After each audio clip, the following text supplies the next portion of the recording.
وہ لوگ مدعی ہیں کہ سب سے پہلا گھر وہی گھر ہے کہ جو مکے میں ہے اور لوگوں کو ہدایت کرتا ہے اور اس میں اللہ کی نشانیاں ہیں۔ وہ اپنی نماز پتھروں کے لیے پڑھتے ہیں اور ہمارے بتوں کی پرستش میں ہم کو منع کرتے ہیں۔ اگر ان کا جادو نہ ہوتا تو ہم ہرگز اپنے اصنام اور بتوں کو فراموش نہ کرتے اور لات اور عزا کی شان برقرار رہتی۔ اب چاہے وہ کتنا ہی جادو کریں، مگر ہم صرف اس لیے کہ قریش کو علی کی تلوار سے اسلامی لڑائیوں میں محمد کی زندگی میں جو جانی نقصانات اٹھانا پڑے ہیں ان کی تلافی ہو جائے گا۔ اور میں جانتا تھا کہ علی اس وقت نہیں آئیں گے، وہ محمد کے دفن کرنے میں مشغول ہیں اور دفن سے فرصت پائیں گے تو پھر انہیں رسول کے 80,000 کا قرضہ ادا کرنا ہے، پھر محمد کے کیے گئے وعدوں کو وہ پورا کریں گے۔ قرآن کی گرداوری اور جمع کر لینے سے پہلے وہ اپنے گھر سے باہر قدم نہیں نکالیں گے۔ انصار اور مہاجرین تو میں کرنے میں لگے تھے۔ میں نے ان سے کہا کیا تم نہیں جانتے کہ رسول نے فرما دیا ہے کہ امامت بس قریش میں رہے گی؟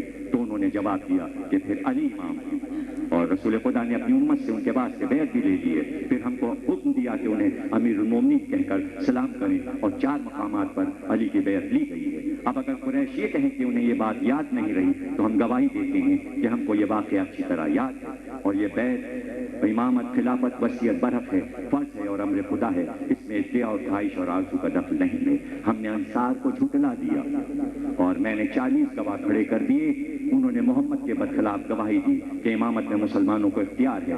تو پھر انصار نے کہا ہمارا حق قریش سے زیادہ ہے کیونکہ ہم نے اسلام کو پناہ دی اور مدد کی ہے، دوسرے لوگ ہجرت کر کے ہماری طرف آئے ہیں۔ جب تم لوگ مستحق امامت اور خلافت کو محروم قرار دے دیتے ہو تو پھر اس امر کے تم لوگ خود حقدار نہیں ہو بلکہ ہم خلافت اور امامت کے مستحق ہیں۔ لوگوں نے کہنا شروع کیا کہ ایک امیر ہماری طرف سے، ایک امیر تمہاری طرف سے۔ میں نے ان سے کہا دیکھو ابھی 40 آدمیوں نے گواہی دی ہے کہ رسول خدا نے فرمایا کہ امامت بس قریش کا حق ہے۔ کچھ لوگوں نے اس بات کو قبول کر لیا، کچھ نے انکار کیا، جھگڑے کی صورت پیش آئی۔ میں نے ان سے کہا دیکھو ہم میں جو شخص بھی عمر کے لحاظ سے بڑا اور مہربان ہے اس سے بڑھ کر کون ہو سکتا ہے، اس کی بیعت کر لو۔ لوگوں نے سوال کیا کہ تم کس کے بارے میں یہ کہہ رہے ہو؟ میں نے کہا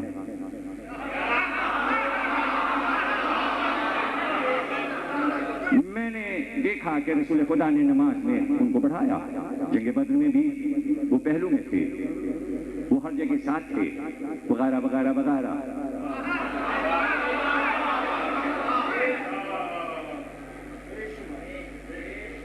میں نے ان سے کہا آپ جائیے، ممبر پہ جائیے،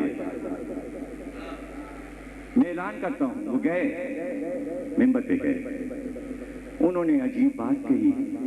انہوں نے کہنا شروع کیا میرے سر پہ شیطان سوار رہتا ہے۔ میں گھبرا گیا، میں نے ان کا ہاتھ پکڑ کے ہلایا، مجھے اندازہ ہو گیا تھا کہ ان کے دماغ پہ اثر ہو گیا۔ کہنا کچھ تھا، کہ کچھ اور ہے۔ میں نے ان کو جتایا، اشارہ کیا، اور آخر میں نے تقریب کی طرف دھیان ہی نہیں دیا، میں نے شور مچا دیا، بیعت ہو گئی، بیعت ہو گئی، بیعت ہو گئی۔ یہاں تک کہ ہم جلوس کی شکل میں مدینے کے بازاروں میں آ گئے۔ اب کیا تھا؟ لوگ گھروں سے نکل آئے، ہم سیدھے پورا گروہ لے کے علی کے گھر کے دروازے پر پہنچے اور ہم نے آواز دی باہر نکلو۔ ان کی کنیز سے عزت دروازے پر آئی اور اس نے آ کر پوچھا کیا بات ہے، کیا چاہتے ہو، کیوں آئے ہو؟ میں نے کہا علی کو بھیجو۔ فضا گئی، جواب لے کے آئی، اس نے کہا نہیں وہ تم سے نہیں ملنا چاہتے، علی تم لوگوں سے نہیں ملنا چاہتے۔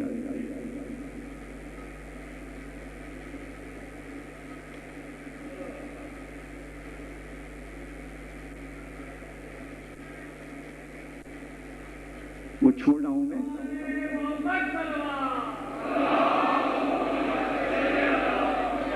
چھوڑ رہا ہوں، جو کل پڑھ چکا وہ نہیں پڑھا۔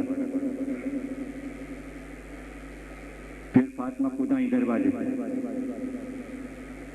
انہوں نے کہا تم کیا کہتے ہو اور کیا چاہتے ہو؟ میں نے کہا اپنے ابن ام کو بھیجو۔ انہوں نے کہا میں انہیں نہیں بھیجوں گی، وہ تمہارے پاس نہیں آئیں گے، اور تم کیا حجت اور دلیل لے کر آئے ہو؟ جب انہوں نے ہمیں قائد کیا تو ہم نے آواز دی مجمع کو عورت کو چھوڑو، چھوڑ دو، ہمیں علی سے غرض ہے، عورتوں کی باتوں میں ہمیں نہیں آنا چاہیے۔ اور پھر ہم نے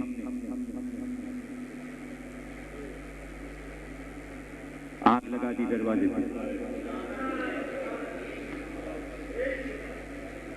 فاطمہ نے دروازے کی کنڈی پھر بھی کھولنے سے منع کیا،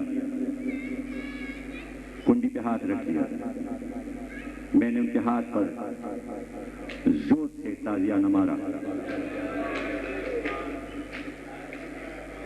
ہم نے دروازے میں ان کو دبا دیا، پھر ہم نے دروازے کو توڑ کر جب اندر داخل ہوئے تو ہم نے اتنے تازیانے ان کے اوپر برسائے کہ وہ فریاد کرنے لگی اور زمین پہ گر گئی۔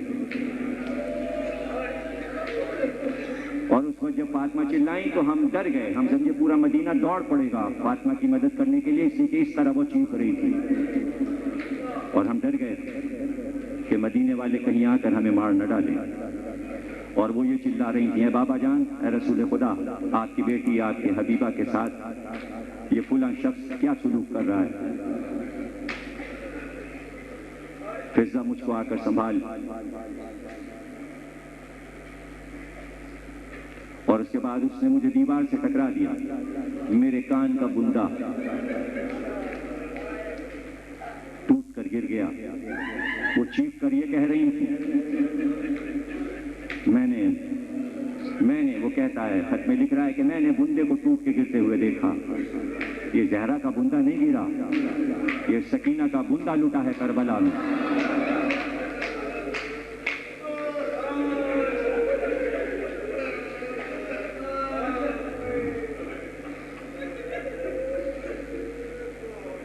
بس کہتا ہے کہ میں نے دیکھا کہ علی عقاب کی طرح دروازے کی طرف بڑھے، اور ہم یہ سمجھے کہ آج علی ہم میں سے کسی کو زندہ نہیں چھوڑیں گے۔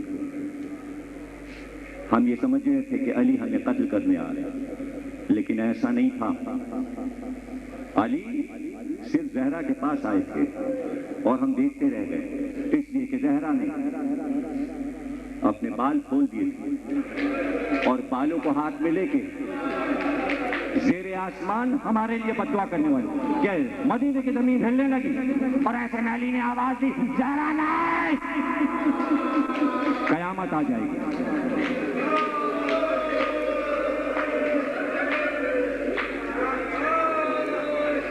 قیامت آ جائے گی۔ سلمان فارسی کہتے ہیں کہ مسجد نبوی کی دیواریں اتنی بلند ہوئی کہ اس کے نیچے سے ہم نکل کے جا سکتے تھے۔ مدینے کے گھروں کی دیواریں کانپنے لگی، تھرانے لگی، زمین مدینہ کو زلزلہ آ گیا، زمین مدینہ ہلنے لگی۔ خاک اڑاؤ، ماتم کا روز ہے۔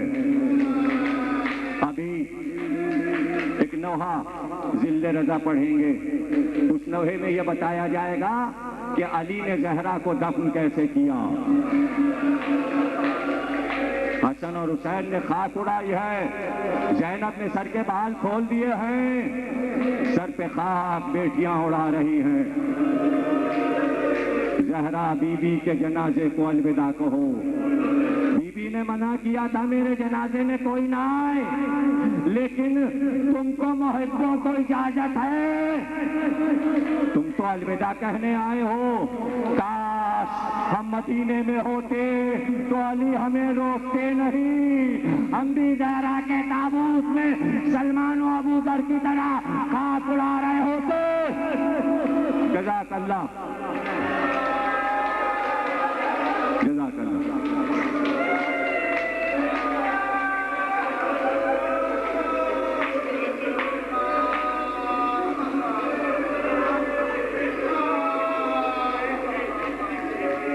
علی ذرا میرے پاس بیٹھ جائیے۔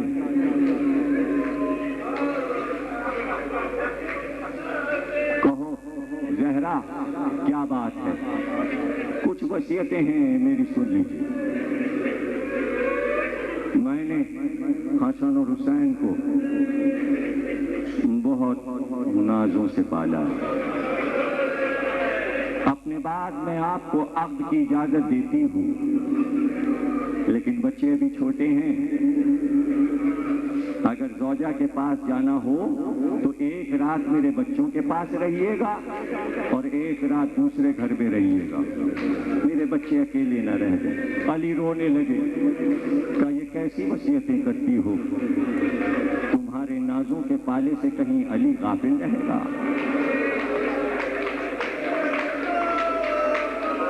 یہ تمہاری امانتیں ہیں میرے پاس. یہ حسن حسین، یہ زینب ام کلثوم کہہ رہا علی ان امانتوں کی حفاظت کرے گا. جب تک علی زندہ ہے ان کی طرف کوئی آنکھ اٹھا کے نہیں دیکھ سکتا. ہم حفاظت کریں گے. اور کوئی وصیت؟ ہاں ابو الحسن، میرا جنازہ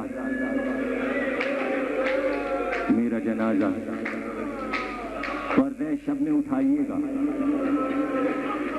دن میں نہیں، تاریک رات اندھیرے میں. اور یا علی، میرے دشمنوں کو میرے جنازے پہ نہیں آنے دیجیے گا.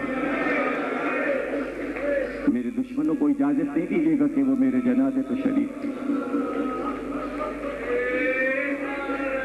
اس کے بعد آواز دی کا فضہ وہ فلاں چیز صندوق میں رکھی ہے، لیا. وہ ایک شیشہ تھا، وہ لا کے سرحانے فضہ نے رکھ دیا. اس کے اندر لپٹا ہوا ایک سونے کا برف تھا.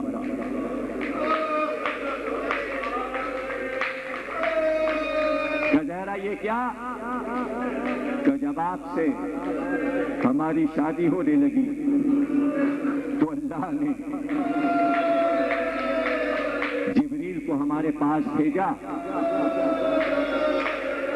اور کہا زہرا سے پوچھو کہ مہر میں کیا لینا چاہتی ہیں زہرا. اسلام میں مہر لڑکی سے پوچھا جاتا ہے. میں چپ رہی. ملک نے کہا اللہ کہتا ہے کہ زہرا کے مہر میں سارے دریا دے دو، سارے پہاڑ دے دو، سارے باغات دے دو، ساری زمینیں دے دو. لیکن میں چپ رہی. مہر بڑھتا رہا یا علی، لیکن میں چپ رہی. جتنا مہر میرا ہوا کائنات میں کسی نبی کے گھر کی کسی عورت کا نہیں ہوا، لیکن میں چپ رہی. یہاں تک کہ ایک منزل ایسی آئی کہ پیغام الہی آیا کہ اچھا زہرا سے کہہ دو قیامت کے دن شفاعت کا حق ہم نے زہرا کو دے دیا ہے. شفاعت زہرا کا مہر ہے. یا علی جیسے ہی میں نے جبریل سے یہ سنا، میں نے جبریل سے کہا جبریل زبانی نہیں، جنت کی تحریر زہرا کو چاہیے. جبریل گئے، سونے کے جنت کے کاغذ پہ تحریر الہی آئی. اس پہ تحریر تھا کہ شفاعت کا حق فاطمہ زہرا کو دیا گیا. یہ سونے کا وہی ورقہ ہے جس پہ شفاعت کا حق میرے پاس لکھا ہوا ہے اس نے الہی سے.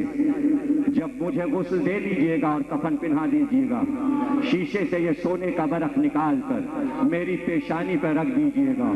جب میں قبر میں جاؤں گی اور محشر میں اٹھوں گی تو یہ سونے کا برق میری پیشانی پر ہوگا اور دربار الہی میں جا کر کہوں گی کہ یہ حسین کے رونے والے شفاعت کا حق میرے پاس ہے. جزاک اللہ. تم جیتے رہو، سلامت رہو. آخری الوداع ہے، الوداعی مجلس ہے، علم برآمد ہونے والا ہے. زیادہ دیر مصائب نہیں پڑتا، تھوڑی سی زحمت. جہاں 5 دن گزرے، یہ چند لمحے ہیں، ایسے گزر جائیں گے کہ کل صبح ہو جائے گی اور پتہ بھی نہیں چلے گا کہ 5 دن تم نے یوں غم گنایا. سب سلامت رہے. جو زندہ رہے گا پھر یہی ادا اسی شان سے منائے گا. اور ایک بار کہتی ہے فضا کہ جب وصیتیں ختم ہوئی سیدھا ہاتھ جو کہ کبھی اٹھتا نہیں تھا، جس پہ تازیانہ تھا اور نہیں اٹھا، وہ ہاتھ آہستہ آہستہ اٹھا اور اٹھ کر پیشانی پہ آیا اور کہا یا علی قیامت تک جو سید پیدا ہو سب کو میرا سلام، زہرا کا سلام، زہرا کا سلام، فاطمہ کا سلام۔ کیا نورانی مجلس ہے، زہرا بی بی نور ہے، ان کا ماتم نور، ان کی مجلس نور، ان کا ذکر نور، ان کا جلوس نور، ان کا علم نور۔ یہ علم کیا ہے پتہ ہے؟ بادشاہ حیدرآباد دکن قلی قطب شاہ کی بیگم سلطان خدیجہ کا ایک ہی بیٹا تھا شہزادہ عبداللہ۔ ہاتھی پہ سیر کے لیے نکلا، ہاتھی پاگل ہو گیا، دیوانہ ہو گیا، جنگل میں لے کر نکل گیا۔ ماں کا ایک بیٹا تھا، دوڑ کر سیدہ کی بارگاہ میں گئی اور کہا بی بی سیدہ میرا بیٹا سلامت مل جائے تو میں ہمیشہ آپ کا عالم نکالوں گی۔ منت کا عالم کچھ دیر نہ گزری تھی کہ شور ہوا، خدیجہ کا بیٹا واپس آ گیا۔ جب تک زندہ رہی منت کا عالم نکالا، لیکن یہ خدیجہ سلطان کے تصور میں زہرا کا عالم کہاں سے آیا؟ پتہ ہے کہاں سے آیا؟ جب پہلا چہلم آیا تو جو عورت وزیر اعظم عباسی دور کے وزیر اعظم کی بیوی تھی اس کا نام بھی خدیجہ تھا، اور اس نے کہا کہ چہلم کی رات میں کربلا میں گزارنا چاہتی ہوں۔ وہ کربلا پہنچی، لیکن جب کربلا پہنچی تو اس نے رات کو آدھی رات کو دیکھا کہ پورا کربلا عورتوں سے بھر گیا، سوا عورتوں کے کچھ نظر نہ آتا تھا۔ وہ اسی بے خودی میں باہر نکل گئی اور عورتوں کے مجمع سے ہوتی ہوئی قبر حسین تک پہنچ گئی، اور اس کے بعد اس نے دیکھا کہ ایک طرف سے ایک نورانی جلوس آ رہا ہے اور ایک بی بی سیاہ لباس پہنے ہاتھ میں علم لیے ہوئے آگے آگے ایک عورت پکارتی ہوئی ہٹو، زہرا اپنے بیٹے کے قبر پہ جا رہی ہے ماتم کرنے کے لیے۔ میں نے آگے بڑھ کے پوچھا یہ علم کیسا ہے؟ کہا یہ تعزیتی علم ہے، یہ فاطمہ زہرا جنت سے علم لائی ہے، جب حسین کی قبر پہ آتی ہے تو سیاہ علم لے کے آتی ہے۔ میں نے پوچھا تو کون ہے؟ کہا میں جنت میں ان کی خادمہ ہوں، میرا نام طیبہ ہے، میرا نام طیبہ ہے۔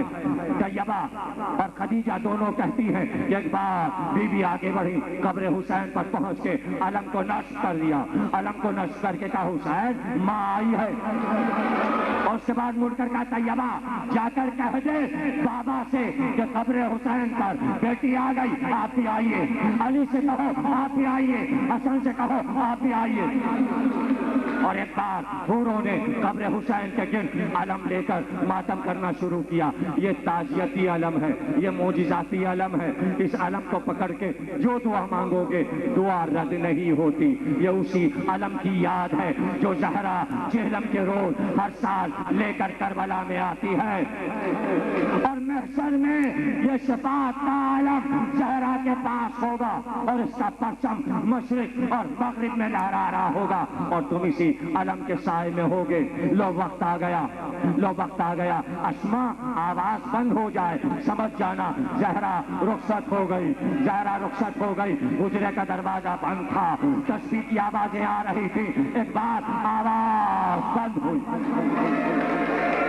اسما کہتی ہے میں نے گھبرا کے دروازہ کھول دیا، میں نے گھبرا کے دروازہ کھول دیا۔ اب جو دروازہ کھولا میں نے دیکھا عصر کی نماز پڑھتے پڑھتے سجدہ آخر تھا اور سجدے میں زہرا تھی۔ میں نے کہا کہ یہ تو عصر کا سجدہ ہے، زہرا سجدے میں ہے، کیا سجدے میں بے ہوش ہو گئی؟ میں نے چاہا کہ میں بازو کو پکڑوں، لیکن پتا چلا کہ زہرا اس دنیا میں نہیں ہے۔ میں پکاری، سر کے بال کھولے، میں نے کہا فرشتہ انا للہ و انا الیہ راجعون۔ گھر میں ماتم ہوا، رسول میں سلمہ آئی، تمام بیویاں دوڑی، بیویاں دوڑ دوڑ کے آنے لگی، اس لیے کہ زہرا اب بول نہیں رہی تھی۔ کچھ دیر نہ گزری تھی، بچے مسجد سے گھر میں آئے، وصیت تھی کہ کھانا کھلا دینا۔ میں نے دسترخوان لگایا، حسین نے میری طرف دیکھا، کہا بغیر اماں کے کھانا کھا لوں؟ حسن نے کہا ماں کہاں ہے؟